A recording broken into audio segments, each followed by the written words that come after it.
Hi guys, and welcome back to the channel today. Now with all the gaming drama going on between Steam and Epic Games and the AI slop that's coming out, disclosures, everything like that, we're going to talk about all this in the video today, and we're also going to talk about the state of gaming in general and where I think it's going.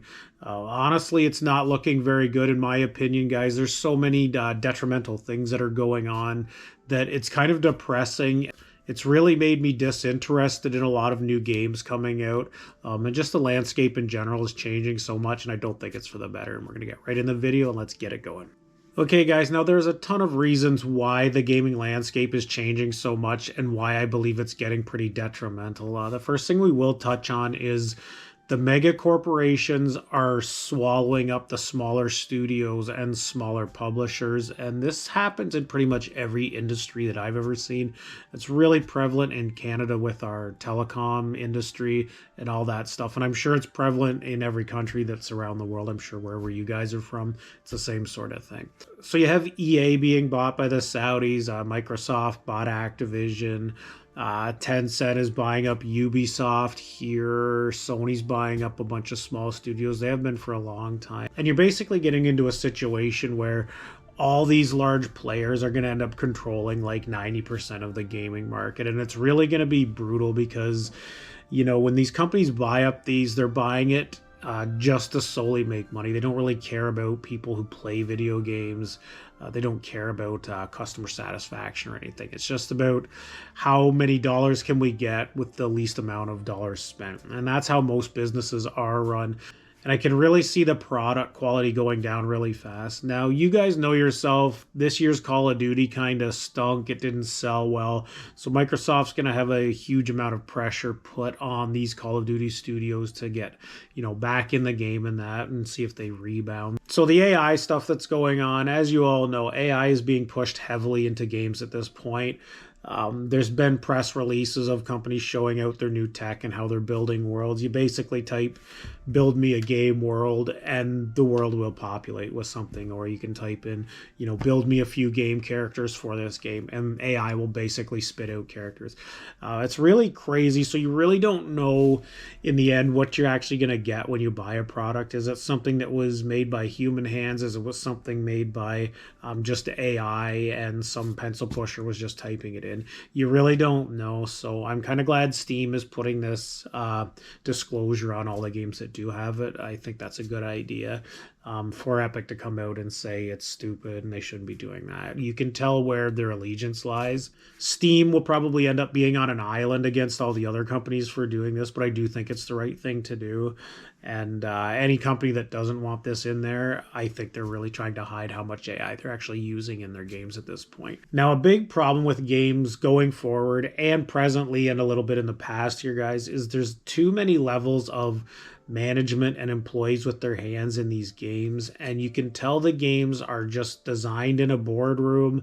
The boardroom sends it down, and then the lower level managers tell everyone what to do and they make it. It's not like, you know, a Bethesda of 10, 15, 20 years ago, or, you know, Infinity Ward or stuff like that, when they had like 100 employees working.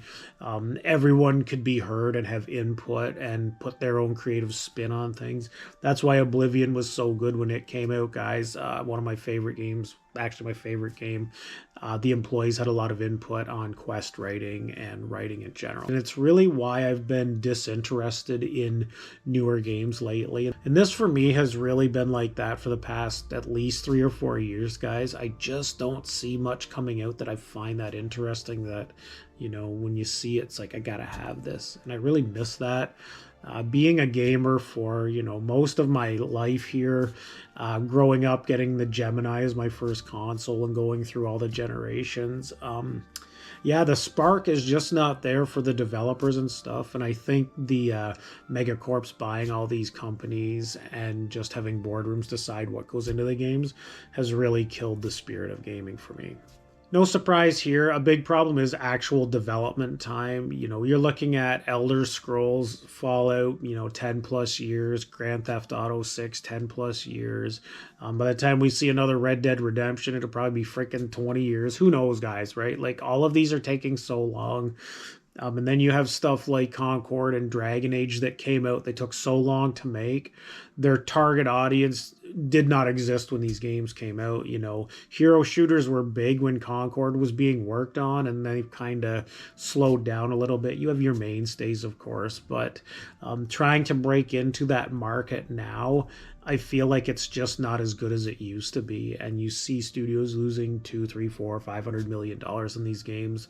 Their appetite for doing big projects like this and new IPs is going to become less and less, and they're going to keep trying to go back to the games that they know, you know, the franchises that are, you know, super popular. You have Call of Duty, Battlefield, and they'll keep with their long-term games like Elder Scrolls Online and Overwatch and World of Warcraft and stuff like that. Which leads us into the next part of this, where it is the long-term monetization goals of these games. You know, a lot of these games plan on being decade-long games, and when they don't work out, they are deemed as a failure.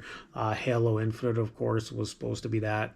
Lasted 4 years. They kind of canned that. So that's just a recent one, guys. Companies focus on microtransactions, skins, DLC bundles, and that. I really feel that they've lost their focus on just making an actual quality game from the start.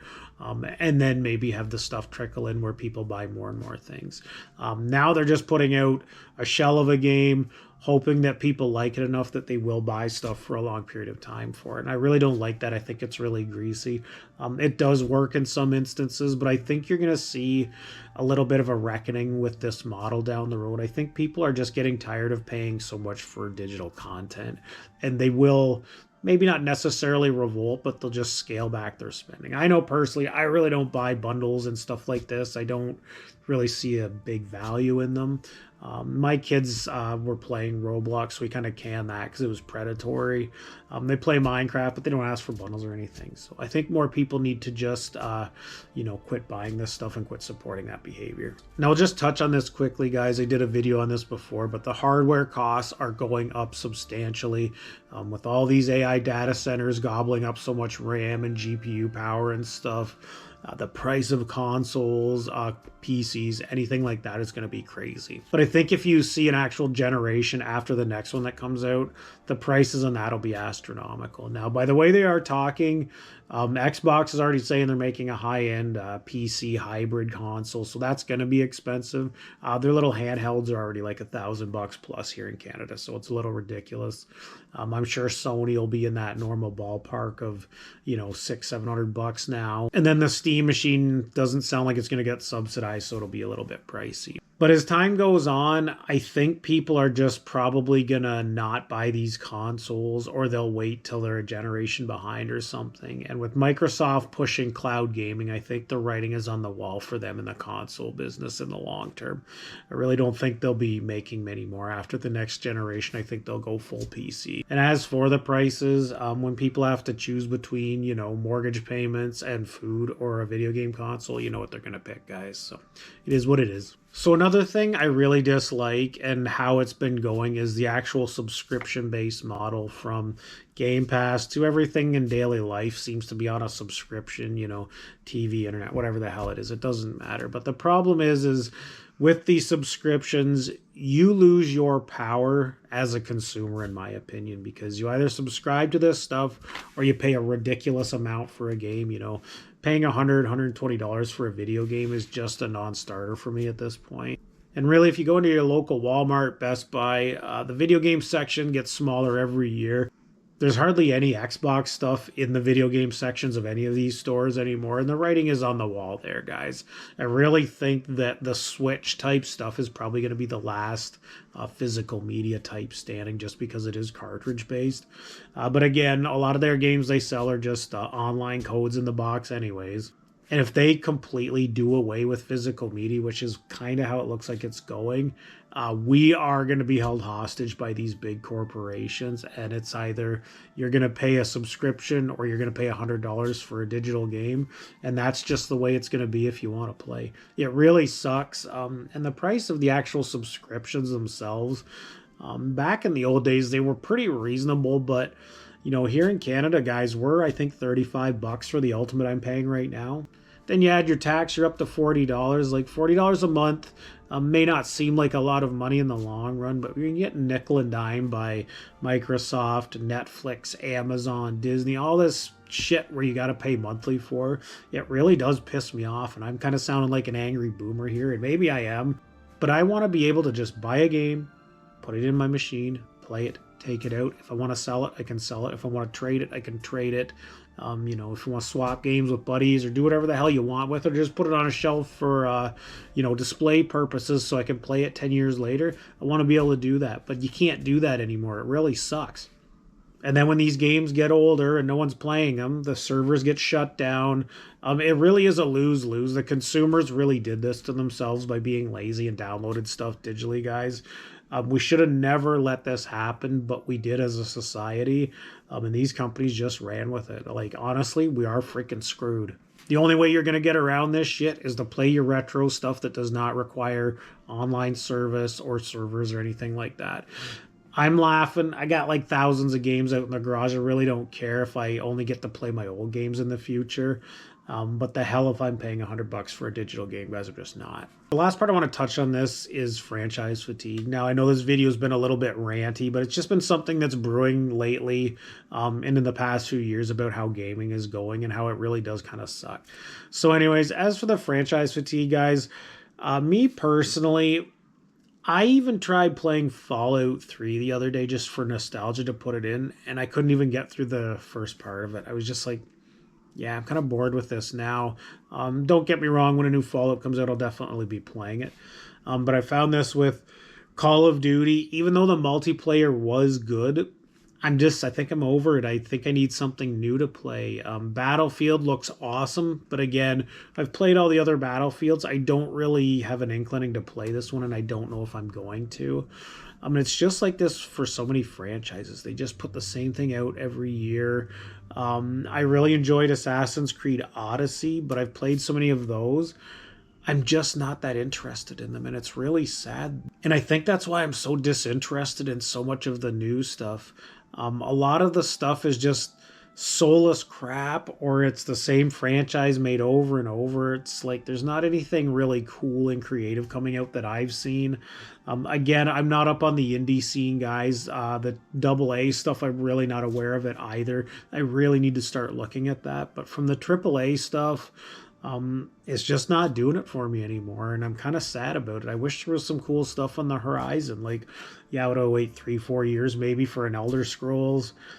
Do I try GTA 6? I don't know. But again, it's the same stuff over and over. Now, yeah, people will come at you and say gaming revenue is up, so something must be working. And yeah, it is up because everyone's playing stuff on their cell phone and their tablets. Their kids are playing stuff and that. Like, everyone pretty much has some sort of electronic in their life where they have some games on it. It's just the way it is. But for me, the traditional gaming, I believe it kind of is going to go on a decline here. I don't know how far down it's going to go.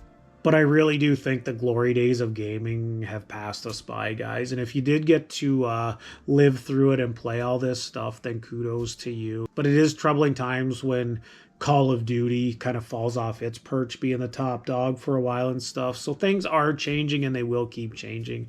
But I don't have the best outlook for gaming in general down the road, guys. And yes, this video is sort of ranty, guys. I did kind of go off the rails, and I do apologize for that. But there's just so many reasons I've been dissatisfied with gaming lately, and I figured to make a video and share some of my thoughts with you guys. So if you guys have any comments or any insights you'd like to add to this, please let me know in the comments below. As always, please like and subscribe if you're digging the content. I will see you on the next one. Peace.